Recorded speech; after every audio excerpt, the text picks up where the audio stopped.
A voz de minha bisavó ecoou criança nos porões do navio, ecoou lamentos de uma infância perdida. A voz de minha avó ecoou obediência aos brancos, donos de tudo. A voz de minha mãe ecoou baixinho, revolta, no fundo das cozinhas alheias, debaixo das trouxas, roupagens sujas dos brancos, pelo caminho empoeirado rumo à favela. A minha voz ainda ecoa versos perplexos, com rimas de sangue e fome. A voz de minha filha recolhe todas as nossas vozes, recolhe em si as vozes mudas, caladas, engasgadas nas gargantas. A voz de minha filha recolhe em si a fala e o ato, o ontem, o hoje, o agora. Na voz de minha filha se fará ouvir a ressonância, o eco da vida, liberdade. Eu não invento a partir de nada, né? Eu invento sempre a partir da vida. Por isso até um pouco desse termo escrevivência. Ou são fatos que eu vi, ou são fatos que eu escutei. Eu adoro ficar escutando conversa. Então isso eu acabo ficcionalizando.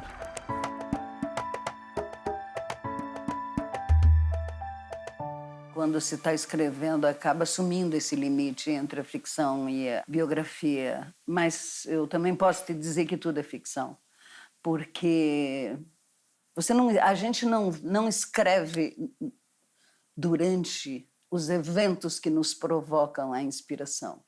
É sempre depois. Então, é sempre traduzido de alguma forma, é sempre interpretado de alguma forma. Já não é mais o fato, já não é mais o acontecimento, é uma interpretação. Mesmo que a inspiração venha da biografia, a forma poética se impõe. O poema que quer se fazer, ele extrapola a biografia e ele toma a forma dele mesmo. Eu acho que o poema é uma entidade. Então, assim, a forma dele. Ele toma a forma dele independente da tua biografia. Mas tem isso também. Não é a biografia que cria. E muitas vezes não é a minha biografia, e sim de outras pessoas, ou do aprendizado da vida, de observações. Eu escrevo muito sobre as pessoas são minha fonte de inspiração, mas não pelo que elas provocam em mim exatamente, e sim pelo que eu aprendo observando a forma como todos nós não só somos feitos, mas como nós nos desenvolvemos, como nós enfrentamos as coisas. O jeito de ser da humanidade é uma inspiração forte para mim. A Lúcia, obviamente, está sempre presente na minha obra, porque foi a Lúcia que escreveu. Embora eu nem conheça essa Lúcia que está escrevendo tudo, não, porque a gente se descobre na escrita, como eu falei para você. De repente, você encontra coisas ali sobre você mesma que você nem se dava conta de que existiam. Mas algumas histórias são muito... eu reconheço muito personagens da minha vida, da minha infância, como minha avó dançava Charleston, que é uma homenagem à minha avó, que ela realmente dançava Charleston e ganhou um concurso de dança de Charleston, ela e o irmão dela, que eu não cheguei a conhecer e que me deu o nome, né? E a avó confessou: meu irmão e eu ganhamos um concurso de danças exatamente com essa música. E pôs-se a ensinar os passos àquela neta, deslumbrada com uma avó de movimentos ágeis e pernas e braços capazes de ilusões. Desajeitada, ela ia imitando os movimentos, obrigando a avó a repeti-los em câmara lenta para que ela pudesse copiá-los. As duas riam, insistiam na música, os movimentos se tornavam mais rápidos, mais desenvoltos. Logo estavam dançando, uma ao lado da outra, uma em frente à outra, mãos dadas, mudança de lado, pernas que pareciam desligadas dos corpos, indo para os lados, para cima e para baixo. Assim, vovó, assim, assim. Quando a música terminou, a menina sabia de mais coisas do que a avó jamais poderia lhe contar. Quando a gente faz uma personagem, logo querem saber se aconteceu com você. Quando eu pego aqui nesse livro, por exemplo, uma das minhas personagens-chave, a Dona Patrocínio, Dona Sina Lavira, é lógico, eu me inspiro na minha avó. Acho que eu não tinha nem 10 anos quando minha avó morreu. Mas a presença dela me faz inspirar essa personagem. Só que tem uma vantagem bem grande. Esta personagem, aqui, naquelas minhas memórias sensíveis de memória, intensas, ela está pronta. Eu tenho que colocar coisas e tirar coisas. É lógico que a Dona Sina não é a minha avó, Dona Patrocínio, e nunca vai ser. Mas ela tem muita doação de pele, assim como todos os outros personagens. Então, é uma doação de pele, de sensibilidade, de quem é compatível comigo. E, às vezes, né, quando você termina de escrever, às vezes não é compatível com quem está lendo essa doação, mas, de uma outra forma, causa uma reação de rejeição ou, se é compatível, de criar e fazer outros órgãos.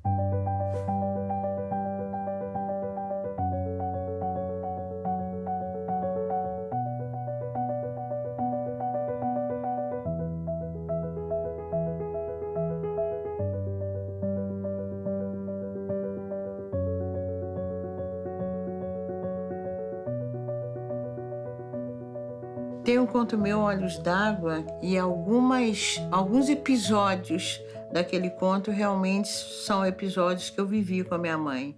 Sentar realmente na soleira da porta e ficar olhando as hastes das nuvens nos céus. Pentear o cabelo dela.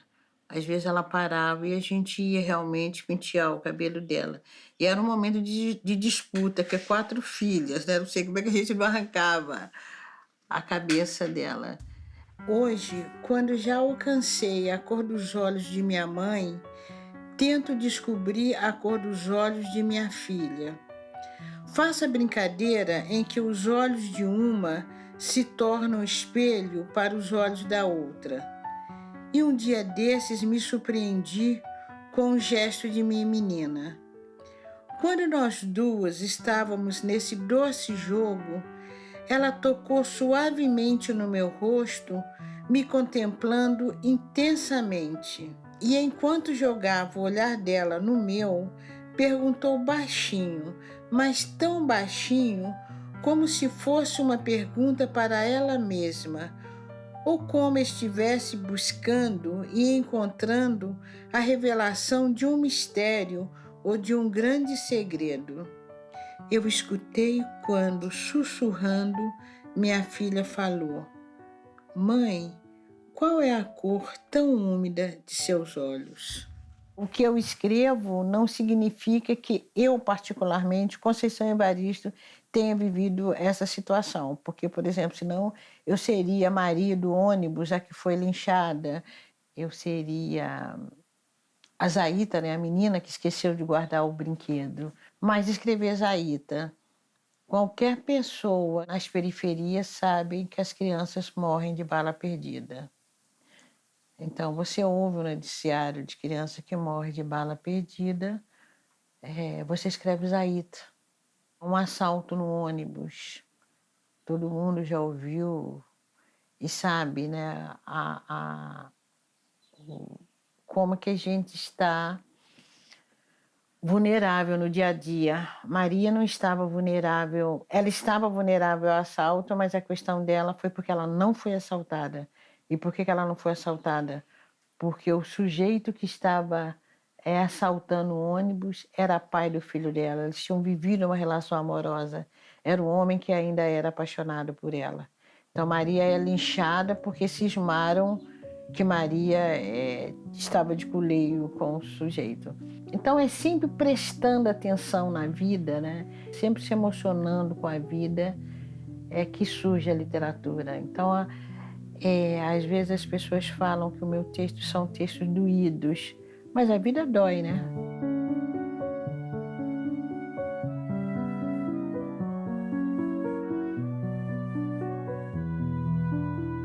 Saber o que vê o outrem de seu universo que não é o nosso.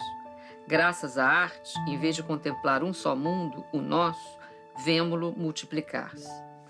Então, o que acontece? O meu interesse na escrita é justamente esse. É poder penetrar em mundos que não são o meu mundo, né? Então, por exemplo, o meu primeiro livro foi um livro de contos que eu demorei 10 anos para publicar. Comecei a escrever em 1981 e só fui lançar em 1991. E o que aconteceu? Eu fiquei muito preocupada em escrever contos onde eu escolhia temas para falar, né? Então, por exemplo, nesse livro de contos que se chama Escrita Fina, eu fiz um conto sobre uma negra, tem um conto que é sobre um homossexual, né? Tem um conto sobre o amor, tem um conto sobre o velho. Então, o que acontece? Eu quis penetrar nesses universos que não eram os meus, e então isso me levou o quê? A pesquisar, isso que me interessa também.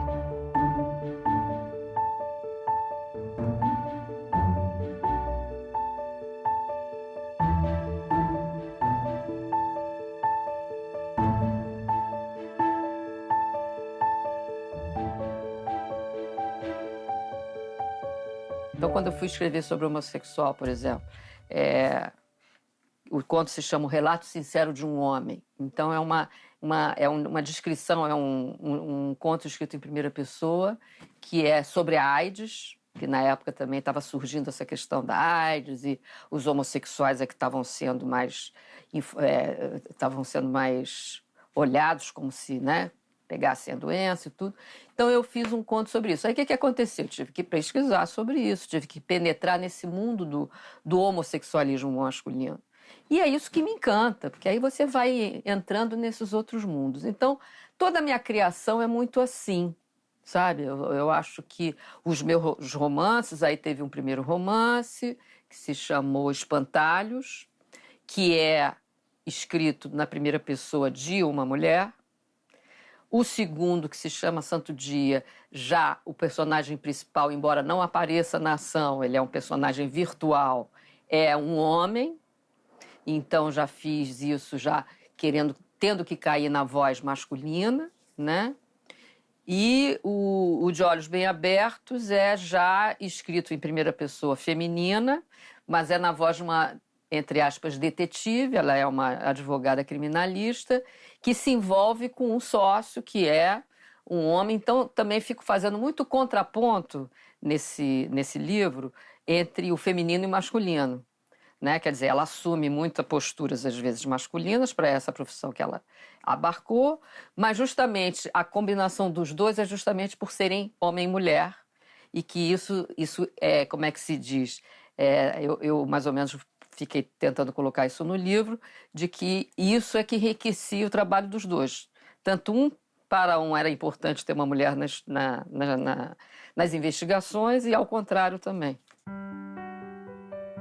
A ida ao passado nos revigora. Se for preciso, Bento, vá aos celtas, de quem descendemos. E se não for capaz de viajar, estará dando prova de que não tem imaginação. Madruga o espicaçou. Diante do silêncio de Bento, ele prosseguiu. Todo o país é um sexo por onde se enfia sem medir a profundidade do prazer. Tudo que se quer é ir fundo, o maior número de vezes possível. E o Brasil não foge desta regra.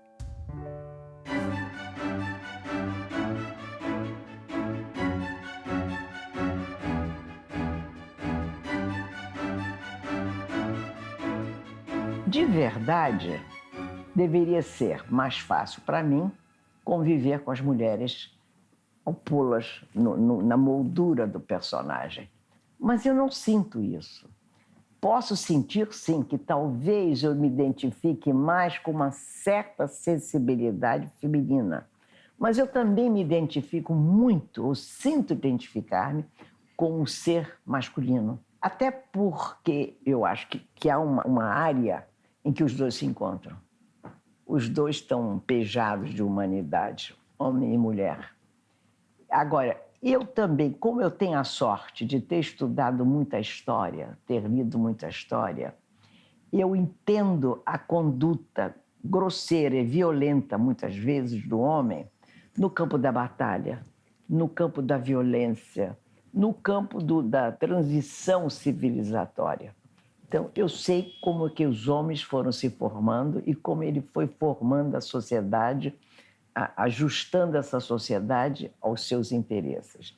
E como ele foi alijando a mulher para dominá-la, mas, ao mesmo tempo, para que ela fosse parte desse modelo social que ele estava armando.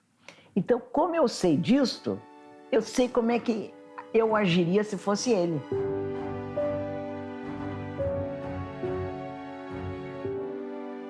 Eu acho muito importante que o autor pense, eu sou ele. Essa literação exista. Eu sou você. Eu sou um homem. Eu sou uma mulher. Eu me sinto assim. É aquela frase que eu digo muito do Proteu, né? Que você tem que assumir todas as formas. Eu não posso ser a escritora que eu desejo ser se eu não for mulher, se eu não for homem, se eu não for criança, se eu não sentir as vibrações, as modalidades afetivas dos bichos. Ou seja, então, quando eu tenho uma personagem feminina, eu a reverencio como reverencio o masculino. Você vê que o meu personagem Madruga, do romance A República dos Sonhos, os amigos homens dizem que é um protagonista masculino redondo. É forte, é violento, ele é conquistador, ele traz seus ideais, mas, ao mesmo tempo, ele tem traços de gentileza oriundas do amor que ele vai sentir, por exemplo, pela neta. O fato de eu ser mulher pode ser até mais fácil, num certo sentido, de você ter mais vivência própria, né? Sobre, sei lá, por exemplo, eu tenho 2 filhas, então se eu for construir um personagem que é mãe também, então o fato de eu já ter vivido essa experiência vai me facilitar muito. Mas é claro que essas minhas filhas têm um pai, e esse pai já viveu comigo, e eu já observei muito esse pai, então também tem capacidade de penetrar nessa pessoa masculina, né? E eu acho que isso acontece muito naturalmente, não tem uma coisa assim específica, né? Então, por exemplo, quando eu participei da coletânea de contos, essa aqui, Mulheres que estão fazendo a nova literatura brasileira, aí você vê o título. Eu fui convidada pelo Luiz Rufato para fazer parte de uma coletânea que seria esse título, Mulheres que estão fazendo a nova literatura brasileira. O que me ocorreu? Vou escrever um conto na voz masculina, entendeu? Então, assim, para diferenciar essa coisa do feminino, porque me dá certa aflição, como várias autoras têm isso também, de você estigmatizar muito a literatura feminina, ou é feminina ou é masculina, aquela coisa toda. Então, não, aí eu criei um conto que até o Luiz Rufato falou, puxa, que bom que você escreveu quando ele recebeu o conto, na voz masculina. E me vesti desse homem, não foi difícil, né? Eu tive irmãos homens, eu tive muitos amigos que foram muito íntimos meus, muito amigos mesmo próximos, homens, né? Então também conheci muito as questões masculinas e tudo mais. Então eu acho que isso não fica difícil para mim escrever. Até me atrai muito também fazer.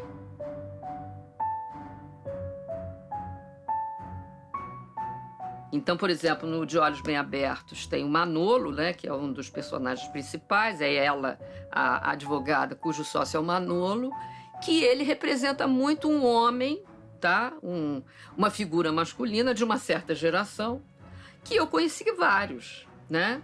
Então, assim, o Homem Galinha, por exemplo, né? Então, eu conheci algumas figuras, professores que eu tive na vida, amigos que foram, entre aspas, galinhas, dentro de uma época, né, que se cultivava muito isso e tal, a sedução para cima da mulher, aquela coisa toda. Então, o Manolo, mais ou menos, me fez falar sobre esse ser masculino. E isso me atrai muito, isso é natural, acontece, não tem uma escolha nem nada disso. Quando você é uma pessoa criada muito sozinha, você começa a criar personagens com quem brincar. Os bonequinhos que estão sentadinhos ali, começa a ter personalidade e tudo. E, logicamente, que você brincar o tempo todo de brincadeira de menininha não tem muita graça. Você quer brincar também de algumas coisas de menininho. Você quer brincar, você quer fazer uma aventura, você... Sabe, eu li As Caçadas de Pedrinho, eu queria brincar também como um garoto quer brincar. Eu queria sair, caçar uma onça ou caçar, seja lá, um rinoceronte ou um hipopótamo, sabe? Essa questão de tentar ter personagens com quem brincar, né? Eu não convivia muito com rapaz, era tímida.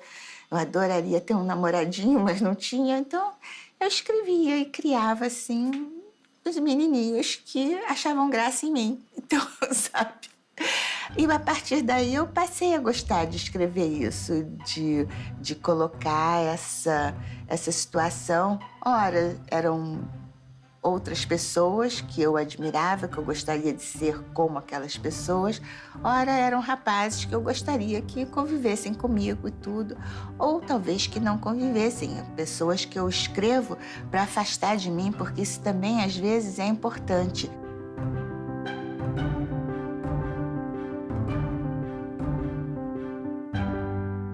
No livro Antônio, são 3 os personagens. Eu entrevistei algumas pessoas. Eu queria muito que cada personagem tivesse um vocabulário diferente, em função da geração, em função do estudo. E mesmo a personalidade de cada personagem, em geral, em qualquer livro, ela é dada não tanto pelo que você fala do personagem, mas sobre a fala, como que você fala, como o personagem fala, qual o vocabulário, qual a gramática dele. Então, isso foi uma coisa que eu quis muito marcar a diferença entre um narrador e o outro, que são 3 os narradores, não só a partir das vivências deles, mas das palavras que ele usava, do ritmo da fala de cada um. Então, eu não diria que os personagens homens são diferentes, eu construo de uma forma diferente do que a personagem mulher, mas cada personagem eu tento fazer com que seja muito próprio. Se eu desenvolvo uma personagem feminina, eu posso me aproximar mais dela. Quer dizer, eu posso me aproximar mais do núcleo desse personagem, né? E quando eu desenvolvo um homem, eu me aproximo, mas posso me aproximar até um determinado ponto, e a partir desse ponto é puramente intuitivo, né? Aí é pura intuição. Eu não sou um homem, não vivo num corpo de um homem, então não tenho como saber, mas observo, né? Porque observo, vejo como funciona, o que as pessoas sentem, ouço muito. Acho que é uma questão de ouvir, ouço muito o que é dito, as palavras, enfim. Então, acho que há uma diferença aí, claro, de possibilidades minhas, né? De aproximação. Agora, não todo livro te obriga a se aproximar da mesma forma, né? Você escolhe o tipo de aproximação, né? Então, por exemplo, quando eu escrevo Flores Azuis, eu me aproximo muito mais do interior da mulher do que do mundo interior desse homem. Quer dizer, a viagem para o interior do personagem é muito mais intensa no caso da mulher que escreve as cartas. Agora, no inventário das coisas ausentes, eu tenho um personagem que é um homem, que é ele e o pai. Então, é uma coisa muito masculina. Quer dizer, ele é esse homem e esse pai. Eu me aproximo da forma que eu posso, né? Olhando. Enfim, também tenho 4 irmãos. Vivo numa família de homens, enfim. Então, acho que essa convivência, esse olhar, é o que você retrata, porque senão, claro, você não poderia construir um personagem masculino se você é mulher, e você não poderia construir um personagem feminino se você é um homem, quer dizer, não é por aí que funciona. Mas, claro, acho que há algo da sua vivência que te permite se aprofundar mais ou menos naquilo.